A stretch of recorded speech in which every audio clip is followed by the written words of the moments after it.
Robert Ballard's heart is racing. It's September 1st, 1985, and he's sitting in a control room aboard the research vessel Knorr, staring at a monitor. On the screen in front of him, grainy black and white footage from his remote submarine, Argo, shows nothing but mud, silt, rocks. The ocean floor at 12,500 feet looks like the surface of the moon, barren, empty, dead. For weeks, Argo has been searching, back and forth, grid patterns, nothing, just endless sediment. Ballard is exhausted. His team is exhausted. They're starting to think maybe the Titanic isn't where the coordinates say it should be. Maybe the calculations were wrong. Maybe they'll never find it. And then, at 1:05 a.m., something appears on the screen. Metal, circular. It's a boiler. One of the Titanic's massive boilers, sitting upright on the ocean floor like a monument. Ballard stares at it. For a moment, no one in the control room speaks. And then someone says it. "We found it. We found the Titanic." Over the next few days, Ballard's team maps the wreck. The bow section, the stern section, broken off and lying 2,000 feet away. The debris field between them, scattered with artifacts, chandeliers, dishes, luggage, furniture, and shoes. So many shoes. In Ballard's book, The Discovery of the Titanic, he describes this moment. I've got the book right here. He writes about seeing pairs of shoes on the ocean floor, always in pairs. Brown leather boots, side by side. A woman's black shoes, small, still laced. Children's shoes, hundreds of them, arranged as if someone had just stepped out of them and walked away. Ballard realized immediately what he was looking at. These weren't just artifacts. These were graves. Each pair of shoes marked where someone died. The leather survived. The metal buckles survived. But the person who wore them, gone. Completely gone. No bones, no skull, nothing. Just empty shoes. And that bothered him. It bothered everyone on the expedition, because when you find a shipwreck, especially a disaster like this, you expect to find remains, human remains, skeletons. That's what happened with the Edmund Fitzgerald when divers went down in 1995. They found bodies. That's what happened with the USS Arizona at Pearl Harbor. You can see bones in the wreck. That's what happens with every shipwreck. But not the Titanic. No bones, no skulls, no vertebrae, no femurs, nothing. Just shoes and clothing and personal items arranged in body-shaped patterns. But the actual bodies vanished. Let me give you the numbers. 2,224 people were on board the Titanic when it sank on April 15th, 1912. 706 survived in lifeboats.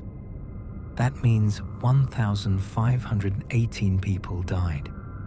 The recovery ships in 1912 pulled 337 bodies from the water.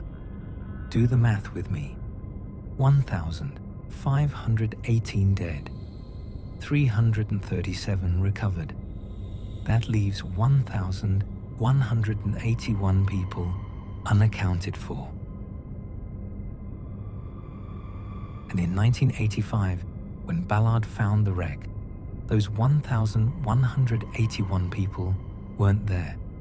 So where did they go? I spent 2 weeks researching this question, reading expedition reports, forensic studies, marine biology papers, oceanographic research. And the answer I found is disturbing, fascinating, and completely unexpected. But to understand what happened to those 1,181 bodies, we need to start at the beginning. April 15th, 1912, the night the Titanic sank. Because what happened in the hours and days after the sinking set the stage for everything that followed. It's 2:20 a.m. when the Titanic disappears beneath the surface. The ship splits in two as it sinks. The bow section plunges first, pulling the stern vertical before it too breaks away and sinks. 1,500 people are in the water now. Some are clinging to debris. Most are just floating, kept afloat by their cork life jackets. The water temperature is 28 degrees Fahrenheit, just above freezing. At this temperature, you have about 15 minutes before your muscles stop working, 30 minutes before you lose consciousness, 45 minutes before your heart stops. But most of these people don't last that long. The cold is so intense, it feels like knives. Your body goes into shock. Your breathing becomes rapid and uncontrolled. You gasp, and when you gasp in the water, you drown. The survivors in the lifeboats can hear them. The cries, the screams, the prayers. One survivor later described the sound as like locusts on a summer night, except it was human voices. Hundreds of them, calling out, begging for help, begging for rescue. The lifeboats don't go back. They're afraid the drowning people will swamp the boats, pull them under, so they row away, and they listen as the voices slowly fade. By 3 a.m., the ocean is silent, just bodies, floating, face down, kept afloat by their life jackets. The night is clear, the stars are bright, and the surface of the Atlantic is covered with the dead. The Carpathia arrives at 4 a.m. It rescues the 706 survivors from the lifeboats. Captain Rostron scans the water for any other survivors. There are none. Everyone in the water is dead. But Rostron doesn't have the equipment or the crew to recover bodies. His priority is getting the survivors to safety. So he leaves the dead floating in the ocean and steams for New York. Which means for 4 days, 1,500 bodies float in the North Atlantic, scattered over an area roughly 50 square miles. That's bigger than Manhattan, spread across the ocean, drifting with the current.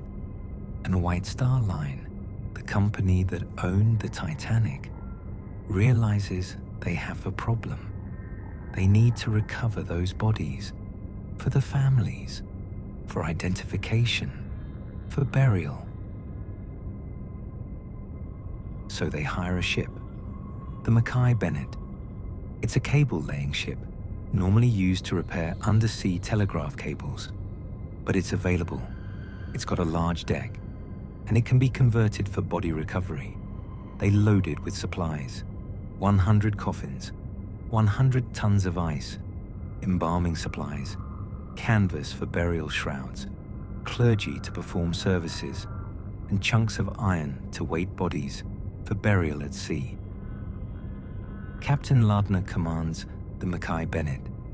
He leaves Halifax, Nova Scotia on April 17th. It takes him 3 days to reach the disaster site, and when he arrives on April 20th, he finds them, bodies, floating, still wearing their life jackets, some alone, some in clusters, scattered across miles of ocean. The crew begins recovery. They launch small boats, row out to the bodies, pull them aboard. It's grim work. Some bodies are intact. Others have been in the water for 5 days now. Decomposition has started. Fish have been feeding. The crew is horrified, but they keep working. Captain Lardner's log is preserved at the Maritime Museum of the Atlantic in Halifax. You can read it. Body number 1, male, estimated age 50, dark suit, gold watch. Body number 2, male, crew uniform. Name tape reads J. Dawson. Body number 3, female, black dress, wedding ring. They number every body they find. By the end of the first day, they've recovered 51 bodies. But Lardner realizes he has a problem. Many of these bodies are too badly decomposed to embalm. They won't survive the trip back to Halifax. He has to make a decision. Some bodies will be kept, identified, brought home. Others will be buried at sea. How does he decide? The wealthy are kept. First-class passengers, people with jewelry, people in expensive clothing. The poor are buried at sea. Crew members, third-class passengers, people with no identification. It's a brutal calculation. But Lardner doesn't have room for everyone. He doesn't have enough ice, doesn't have enough coffins. Body number 4, male, crew uniform, too decomposed, sewn into canvas, weighted with iron, prayer said, dropped into the ocean. Body number 13, female, steerage clothing, no jewelry, buried at sea. Body number 15, male, no identification, buried at sea. Over 3 weeks, the Mackay-Bennett recovers 306 bodies. 3 other ships join the search. The Minia finds 17 bodies. The Montmagny finds 4. The Algerine finds 10. Total recovered, 337 bodies. Of those, 119 are buried at sea, 2 decomposed to preserve, sewn into canvas bags, dropped back into the Atlantic. 218 bodies are brought to Halifax, identified when possible, claimed by families, or buried in 3 cemeteries in Halifax. You can visit those graves today. Fairview Lawn Cemetery has 121 Titanic victims. Mount Olivet Cemetery has 19. Baron de Hirsch Cemetery has 10. Most of the headstones just say the date, April 15th, 1912, and a body number, because they were never identified. We don't know who they are. But here's the question that bothered me when I was researching this. The Mackay-Bennett and the other ships searched for 3 weeks. They covered the entire disaster area, and they only found 337 bodies. Where were the other 1,181? Did they sink immediately? Did they drift away? Did the recovery ships just miss them? I found the answer in a report from the 1912 search operation. Bodies don't float forever. The cork life jackets kept them afloat initially, but after a few days, the bodies start to change. Decomposition produces gases. Those gases can keep a body floating for a while, but eventually, the life jacket straps break, or the body absorbs water and becomes heavy, and it sinks. According to the search reports, by the time the Mackay-Bennett arrived 4 days after the sinking, bodies were already starting to sink. By the end of the 3-week search, most of the remaining bodies had likely gone down, sunk to the ocean floor, 12,500 feet below, too deep for any recovery effort in 1912. Too deep for any recovery effort even today. So when Ballard found the wreck in 1985, those bodies should have been there, on the ocean floor, around the wreck, in the debris field. 73 years had passed, but bodies don't just disappear. Bones especially. Bones last for centuries, for millennia. We find human skeletons from ancient shipwrecks, from burial sites thousands of years old. Bones are durable. So Ballard expected to find skeletons, His team expected to find skeletons.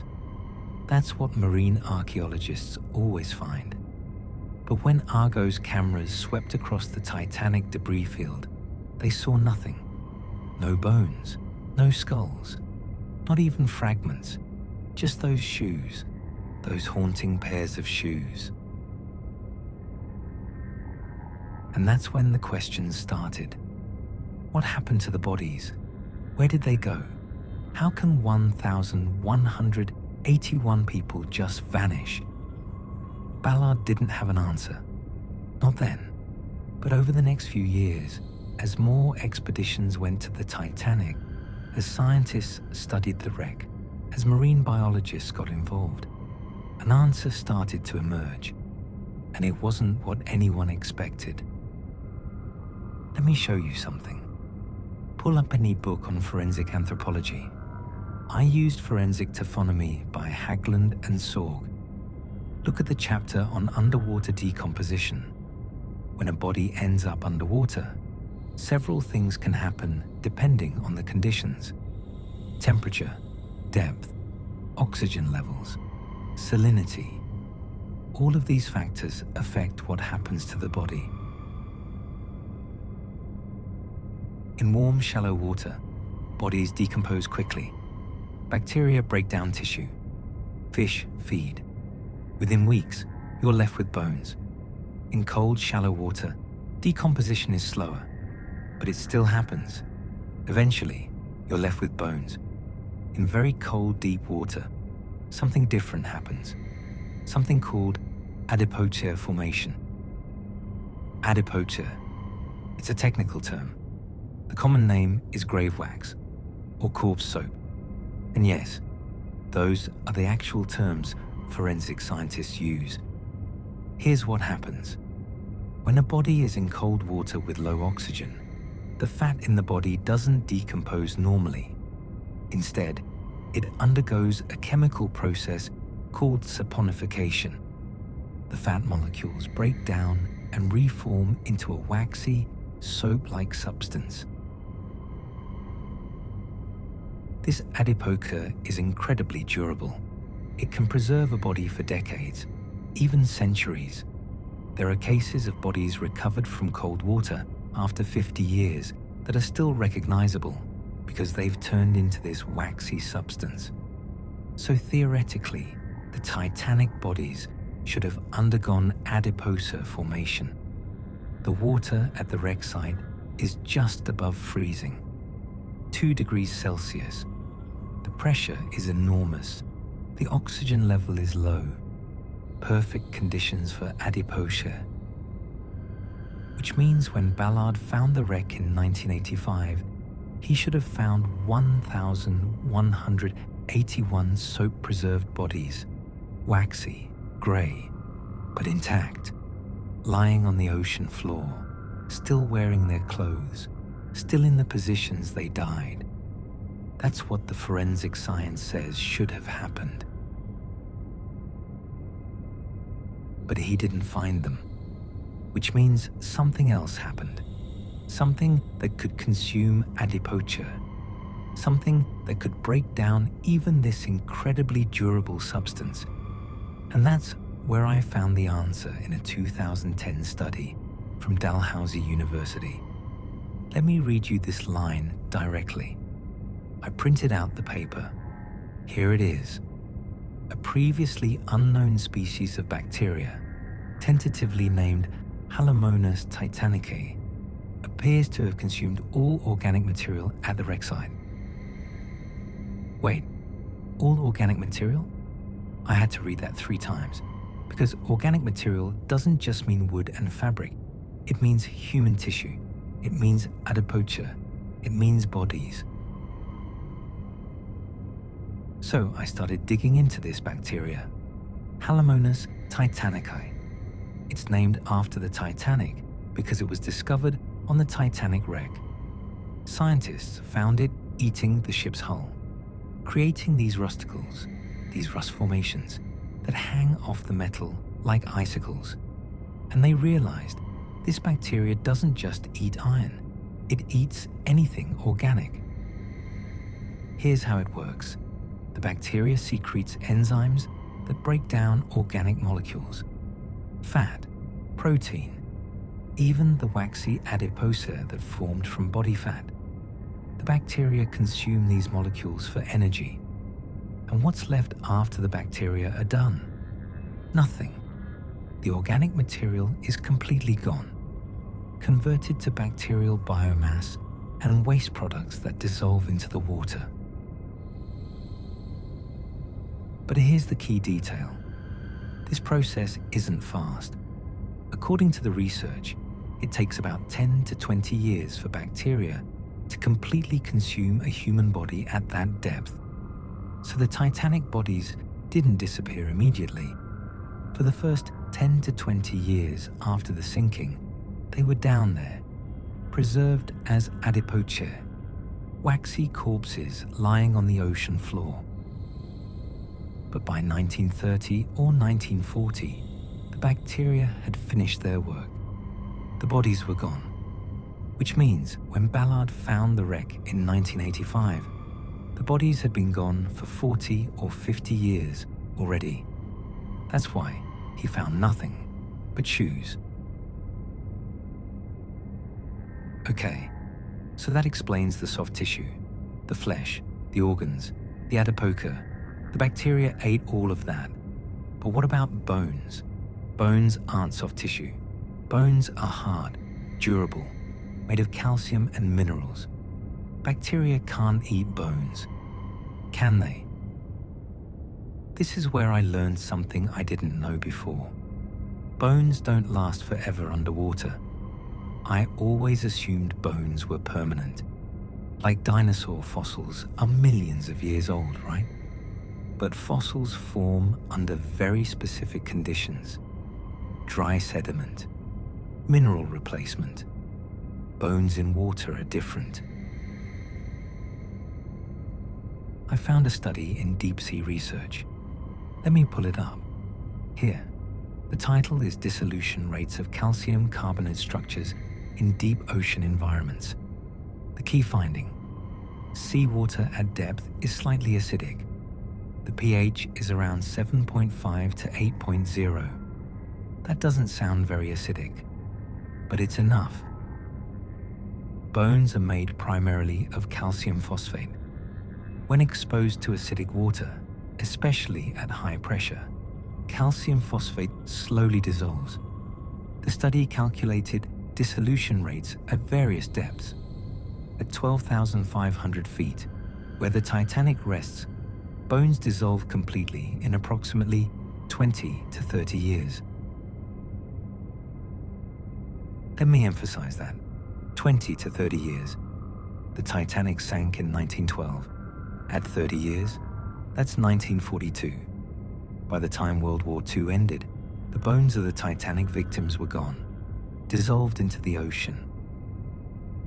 So even if the bones had somehow survived the bacteria, which they probably didn't because bacteria can eat the organic components of bone, they still would have dissolved in the acidic seawater long before 1985. When Ballard found the wreck 73 years after the sinking, there was nothing left. No soft tissue, no bones, nothing. Except the shoes. And that's what bothered me. If bacteria eat all organic material, why are the shoes still there? Shoes are made of leather. Leather is organic. It's animal skin. The bacteria should have eaten the shoes too. But they didn't. I had to dig into leather chemistry to figure this out. And here's what I found. When animal hide is turned into leather, it goes through a process called tanning. Tanning involves treating the hide with chemicals, traditionally tannic acid from tree bark, that cross-link the collagen proteins in the hide. This makes the leather durable, water-resistant, and importantly, it makes it resistant to bacterial decomposition.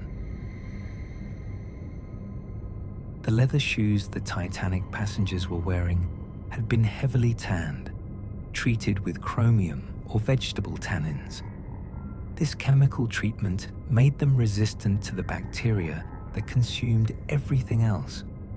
Not completely resistant. The shoes have deteriorated over the years, but they've lasted much longer than the human bodies. And that's why we see pairs of shoes on the ocean floor. The person who wore them is completely gone. Flesh consumed by bacteria, bones dissolved by acidic water. But the chemically treated leather remains, a ghost, a marker, a gravestone. Now let me show you something that's going to make this even more haunting. I've got photographs from various Titanic expeditions. Look at this one from James Cameron's 2001 expedition. 2 boots, brown leather, lying on their sides, perfectly positioned as if someone had just taken them off. 3 feet away, a coat, folded, as if someone laid it down carefully. Here's another one. A woman's shoes, black, small, size 5 or 6 maybe, still laced, lying next to what looks like the remains of a purse. The metal clasp of the purse is still there. The leather is deteriorated but present, but the woman who carried that purse, gone completely. Cameron's team documented hundreds of these, shoes, clothing, personal items, all arranged in body-shaped patterns. And when you look at the photographs, you can see it. Here's where someone was lying. Here's where their head was. Here's where their feet were. The clothes they were wearing have collapsed flat. The metal buttons are still there. The belt buckles, the jewelry. But the person inside those clothes has vanished. It's like looking at a mass grave where everyone has been erased. Only their possessions remain, marking where they fell, where they died, where they've been lying for over a century. And knowing that for 10 or 20 years after the sinking, the bodies were there, preserved as waxy corpses, before the bacteria found them, before they were consumed, before they became nothing. So now we know what happened to the bodies, but let's talk about why we can't recover them now, even if we wanted to, even if there was something to recover. Because this question comes up a lot. People ask, why don't we send submersibles down? Why don't we use robots? Why don't we at least try to bring them home? And the answer is complicated. It's partly technical, partly ethical, partly legal, and partly because there's simply nothing left to recover. But let me walk through each of these reasons, starting with the technical challenges, because even if the bodies were still intact down there, recovering them would be nearly impossible. The Titanic rests at 12,500 feet. That's 2.4 miles down. At that depth, the water pressure is about 6,000 pounds per square inch.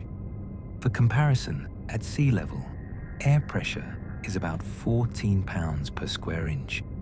So we're talking about pressure that's more than 400 times normal. This pressure will crush anything that isn't specifically designed to withstand it.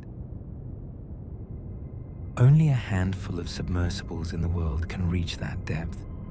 Ballard's Alvin, Cameron's Deep Sea Challenger, the Russian Mir submersibles, the French Nautil, and recently, some privately funded vessels like OceanGate's Titan, which imploded in 2023 trying to reach the Titanic. That implosion killed 5 people instantly. It demonstrated just how dangerous operating at these depths is. Now imagine trying to recover human remains at that depth. You'd need to maneuver a submersible or robot into the debris field, navigate around wreckage, metal sheets, cables, collapsed deck sections. It's a maze down there. a dangerous maze where one wrong move could damage your vehicle and trap you at the bottom of the ocean. Then you'd need to actually pick up remains. Human bones, if they existed, would be fragile, delicate. The manipulator arms on submersibles aren't designed for delicate work. They're designed to grab rocks, core samples, large artifacts. Trying to recover small, fragile bones would be incredibly difficult. You'd probably damage them in the process. And even if you successfully collected remains, you'd need to bring them to the surface. That's another 2.4 miles up. The ascent takes hours. During that time, the remains would be exposed to changing pressure, changing temperature. By the time they reached the surface, they'd likely be in worse condition than when you found them. But all of this is theoretical, because as we've established, there are no bones to recover. The bacteria ate the soft tissue. The acid dissolved the bones. What remains is just shoes and clothing. And while we could recover those items, that brings us to the ethical considerations. In 1986, the year after Ballard discovered the wreck, there was a lot of debate about what to do with the Titanic. Should it be explored? Should artifacts be recovered? Or should it be left alone as a gravesite? Ballard himself was adamant that it should be left untouched. He compared it to a war grave, a sacred site. But other people disagreed. Salvage companies argued that recovering artifacts would preserve Titanic's history, would allow people to connect with the story, would honor the victims by keeping their memory alive. And legally, the Titanic was in international waters, which meant it wasn't protected by any specific law. So salvage expeditions began. RMS Titanic Inc. was granted salvage rights. They've made multiple expeditions, recovered thousands of artifacts, dishes, jewelry, luggage, a section of the hull, even a piece of the grand staircase. These artifacts have been displayed in museums around the world. Millions of people have seen them. But there's one category of artifacts they've never recovered: human remains. Even though shoes and clothing mark where bodies fell, even though personal items like eyeglasses and wedding rings are scattered across the debris field, RMS Titanic Incorporated has a policy. They don't recover items in close proximity to obvious gravesites. What does that mean? When their cameras see pairs of shoes arranged in a body pattern, they mark that location as a grave. They photograph it, document it, but they don't touch it. They don't recover the shoes. They don't recover the clothing. They don't recover the jewelry that might be lying next to those shoes. Because even though there are no bones, even though the body itself is gone, this is still a grave. And there's something about those shoes that makes this policy make sense. When you look at photographs of the debris field, the shoes are the most human thing down there. More than the ship, more than the artifacts. The shoes remind you that real people died here, that each pair represents someone who drowned in the freezing Atlantic, someone who sank to the bottom, someone whose body was consumed by bacteria and dissolved by acid, but whose shoes remained. Taking those shoes would feel like grave robbing, even if technically there's no body to rob, even if legally you might be allowed to do it. It would be ethically wrong, and the families of Titanic victims have made this clear. They've spoken out against any attempt to recover remains or grave markers. They want their ancestors left in peace. But there's also a legal aspect now. In 2001, the United States and 3 other countries signed an agreement giving UNESCO authority to protect the Titanic. The agreement designated the wreck as a cultural heritage site. And while the agreement doesn't explicitly forbid recovering artifacts, it does require that any recovery be done respectfully, with scientific purpose, not for profit. And in 2012, on the 100th anniversary of the sinking, another agreement was signed. This one specifically addressed human remains. It stated that if any human remains were discovered at the wreck site, they should not be disturbed. They should be left in place, documented but not recovered. Now, this agreement was somewhat symbolic, because as we've established, there are no human remains at the Titanic, no bones, no tissue, nothing. But the agreement covered the shoes, the clothing, the personal items. It said these grave markers should be treated as if they were human remains, protected, left alone. So legally, ethically, and practically, we cannot and should not recover bodies from the Titanic. There are no bodies to recover, and the markers that show where bodies once were should be left as graves. But this raises another question, a question I kept coming back to during my research. Are there really no remains at all? Is it possible something survived? Some fragment of bone, some trace of organic material? I found one study that addressed this. It was published in 2018. A team of microbiologists from the University of Seville went to the Titanic site, not to the wreck itself, but to collect sediment samples from the debris field. They wanted to see if any human DNA could be detected in the sediment. The logic was this: even if bones dissolved, even if soft tissue was consumed by bacteria, traces of human DNA might remain in the sediment. DNA is incredibly durable. It can last for thousands of years under the right conditions.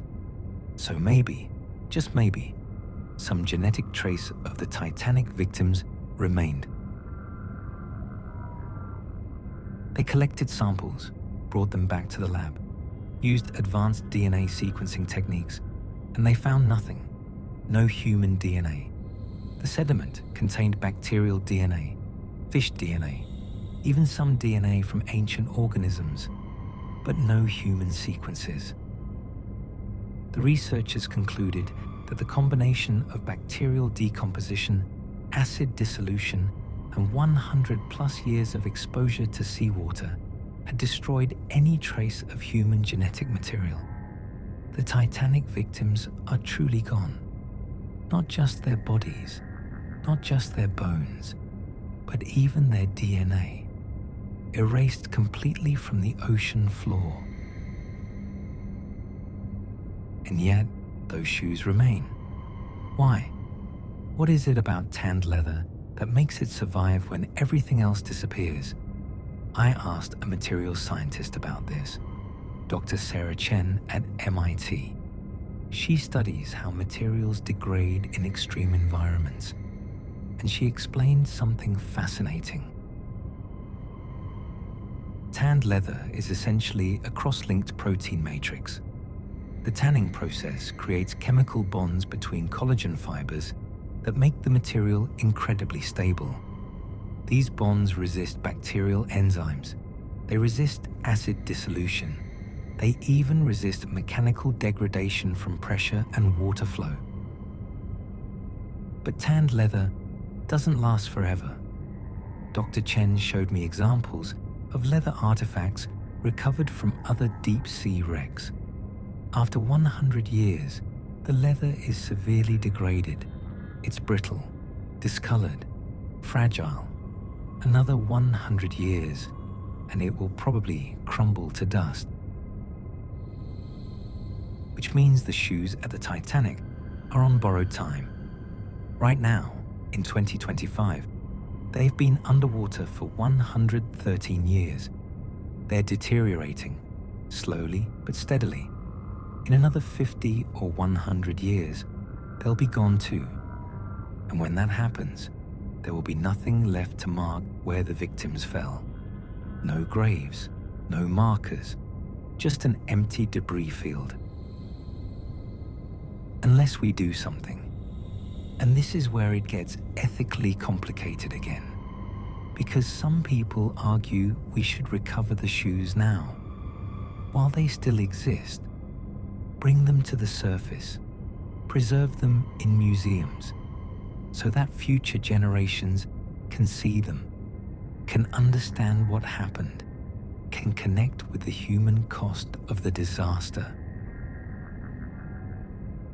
Other people argue the opposite. The shoes are the last remnant of these people, the last marker of their graves. Taking them would be a final insult, a final erasure. Better to let them deteriorate naturally.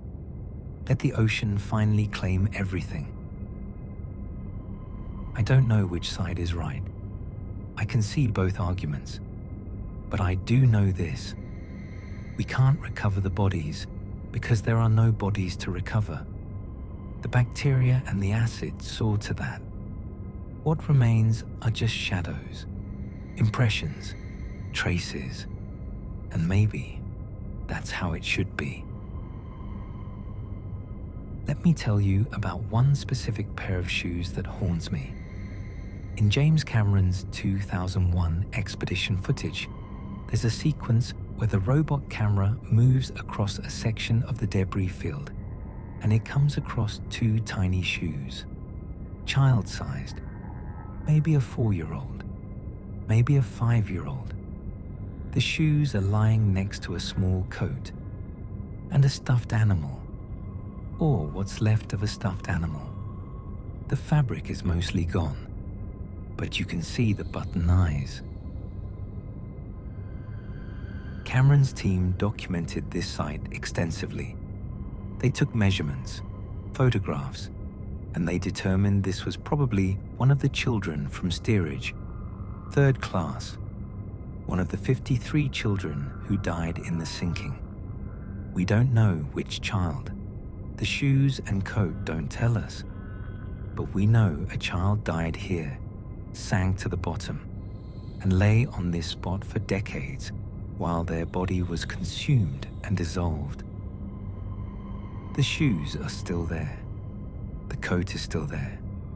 The stuffed animal is still there, waiting for a child who will never come back for them. And in another 50 years, when the leather finally crumbles, even these traces will be gone. That child will be forgotten, completely erased. Unless we remember, unless we tell the story. That's what I realized while researching this. We can't recover the bodies. We can't bring them home. We can't even preserve their shoes forever. But we can remember. We can tell their story. We can make sure that even though their bodies are gone, they're not forgotten. So let me tell you about some of the people whose graves are down there, because they deserve to be more than just body numbers, more than just pairs of shoes on the ocean floor. John Jacob Astor IV. He was the richest man on the Titanic, worth about $87 million in 1912. That's over $2 billion today. He helped his pregnant wife Madeline into a lifeboat, then stepped back, followed the code. Women and children first. His body was recovered. Body number 124. He was identified by his initials on his jacket and by the $2,500 in cash in his pockets. He's buried in New York. But the man standing next to Astor, we don't know who he was. His body wasn't recovered, or if it was, it wasn't identified. He's down there, marked only by his shoes, a ghost. Thomas Andrews. He designed the Titanic. When the ship hit the iceberg, he knew immediately it would sink. He spent the last 2 hours helping passengers into lifeboats, throwing deck chairs overboard for people to cling to, ensuring as many people as possible would survive. He was last seen in the first-class smoking room, staring at a painting. He went down with his ship. His body was never recovered. He's down there somewhere, in the debris field, marked by shoes we'll never identify as his. The ship's band, 8 musicians. They played on deck as the ship sank, keeping passengers calm, playing ragtime, then hymns, then Nearer My God to Thee. They played until water washed over the deck. All 8 died. 3 bodies were recovered and identified.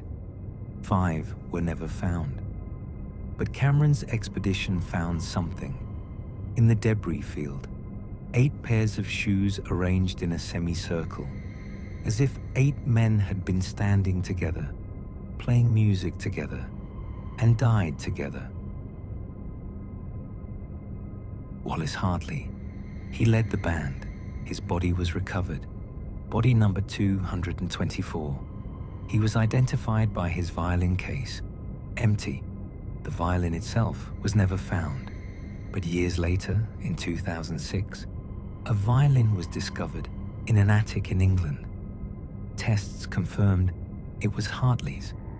Somehow it survived, floated to the surface, was recovered by a rescue ship, but never reunited with Hartley's body. It sold at auction for $1.7 million, the most expensive Titanic artifact ever sold. But the other musicians, their instruments are down there, somewhere, buried in sediment or crushed by wreckage, along with their bodies, long since consumed and dissolved. Isidore and Ida Strauss. He owned Macy's department store. They were in their 60s. When it became clear the ship was sinking, crew members offered Ida a seat in a lifeboat. She refused. She wouldn't leave her husband. They were seen sitting together on deck chairs as the ship went down, holding hands, waiting for the end together. His body was recovered. Body number 96. He had over $500 in cash, a gold watch, a platinum and diamond ring. He's buried in New York, but Ida's body was never found. She's down there. Maybe her shoes are near Isidore's body location. Maybe they drifted apart. We don't know. Captain Edward Smith. He went down with his ship. That's the legend. The truth is more complicated. Survivors reported seeing him swimming in the water, helping people. Then he disappeared. His body was never recovered. There's a story that his body was found and buried at sea as unknown male, but it was never confirmed. If his remains are at the wreck, they're unmarked. We wouldn't know which shoes were his. And then there are the 1,100 people we know almost nothing about. Third-class passengers, crew members, people who bought the cheapest tickets, immigrants seeking a new life in America. They have names on the passenger list, but we don't know much else. Where they were from, what they looked like, what their dreams were. Their bodies weren't recovered, or if they were, they weren't identified. They were buried at sea as unknown, or they sank to the bottom and became pairs of shoes in the debris field. Anonymous graves, people whose entire existence has been reduced to, they were on the Titanic. They died. That's all we know. This is why those shoes matter. Why documentarians like Cameron spend time photographing them. Why researchers like Ballard insisted on treating the wreck with respect. Because those shoes, are the last evidence that these people existed, the last proof that they were real. So to answer the question I started with, why can't we recover bodies from the Titanic? The technical answer is, there are no bodies to recover. Bacteria consumed them. Acid dissolved them. They're gone. The ethical answer is, even if there were bodies, we shouldn't recover them. This is a gravesite. It should be left in peace. The legal answer is, international agreements now protect the site. Human remains, if they existed, could not be disturbed. And the real answer, the complete answer, is this. The ocean has claimed the Titanic and everyone on it. The ship is rusting away, collapsing. In another 50 years, the recognizable structure will be gone. In 100 years, it will be just a rust stain on the ocean floor. The shoes will crumble, the clothing will dissolve, the personal items will be buried in sediment, and eventually there will be nothing left.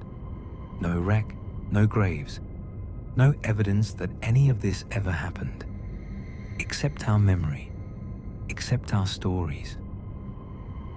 That's why I wanted to make this video, not just to answer the question about the bodies, but to remember the people, to understand what happened to them, to recognize that even though they're gone, even though nature has erased every trace of their physical existence, they still matter. Their story still matters. 1,517 people died when the Titanic sank. For 10 or 20 years, their bodies lay on the ocean floor, preserved, waiting. Then bacteria found them, consumed them, turned them into nothing. Their bones dissolved in acidic water. Their DNA degraded beyond detection. Today, only their shoes remain, leather ghosts marking mass graves. We cannot recover them. We cannot bring them home. All we can do is remember. Remember that they existed. Remember that they died. Remember that the ocean is vast and deep and dark, and it keeps what it takes. The Titanic rests at 12,500 feet, 2.5 miles down, in darkness so complete your eyes would see nothing, in pressure so intense it would crush you instantly, in cold that makes the water feel like acid. This is where 1,181 people spent more than a century. This is where they dissolved into nothing. This is where their graves are. We can visit those graves now. We have the technology. Submersibles can take us down. Cameras can show us the debris field, the shoes, the clothing, the artifacts. But we cannot disturb them, cannot take them, cannot bring them home. Because this is where they died. This is where they rested. This is where they were consumed and dissolved and ultimately erased. The ocean floor is their cemetery. The darkness is their shroud. The pressure is their gravestone. And the shoes, those haunting pairs of shoes, are their only remaining marker. That's the answer. That's why we can't recover bodies from the Titanic. Because there are no bodies left to recover. Only memories, only stories, only the knowledge that 1,517 people died in the freezing Atlantic on April 15th, 1912. And the ocean has kept them ever since.